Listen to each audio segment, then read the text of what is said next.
tanya soalan, adakah dia setuju Malaysia tidak perlukan loji nuklear? Seperti saya kata tadi, Malaysia tidak perlukan loji nuklear sehingga korang-korang 2025. Tapi kalau Aman ada data-data untuk sampai 2050, saya akan sangat gembira untuk dapat dan menyaksikan dan mengkaji sama ada itu betul. Like I said, I question everything. And to tell you what I question everything, I even question our government's decisions. Because I have facts that are published information which don't match. And these are policy statements. I'd just like to quote a little bit from, I don't know how many of you know about the sunscreen song. One of those that I always like to quote is, I can't accept certain inalienable truths. Prices will rise, politicians will philander, you too will get old. And when you do, you will fantasize that when you were young, prices were reasonable, politicians were noble, and children respect their elders. Now, what I feel rather disconcerted about in governance, and I've said this in front of government ministries, there's a serious crisis of credibility in the truth and honesty of the government of the country today. Let me give you some quotes. Number one, in 2011, there were projections of power demand and energy mix by Kekal, ST, and EPU, and none of them matched.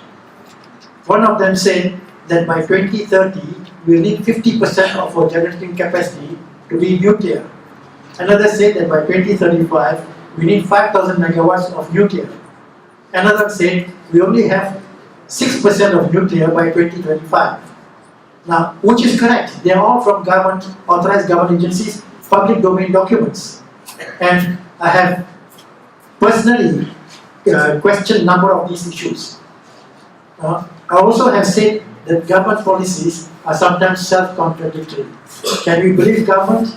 At a recent ministry meeting, when the audience was asked, can't you trust the government to do what it says? I said bluntly, no.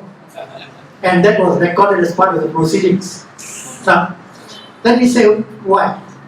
We talk of the Renewable Energy Act getting a lot of energy from biomass power plants because there's supposed to be abundant biomass waste. That was true 15 years ago. It's not true today. 15 years ago, oil mills used to pay about 6 ringgit a ton to get rid of their waste. There's empty food bunches.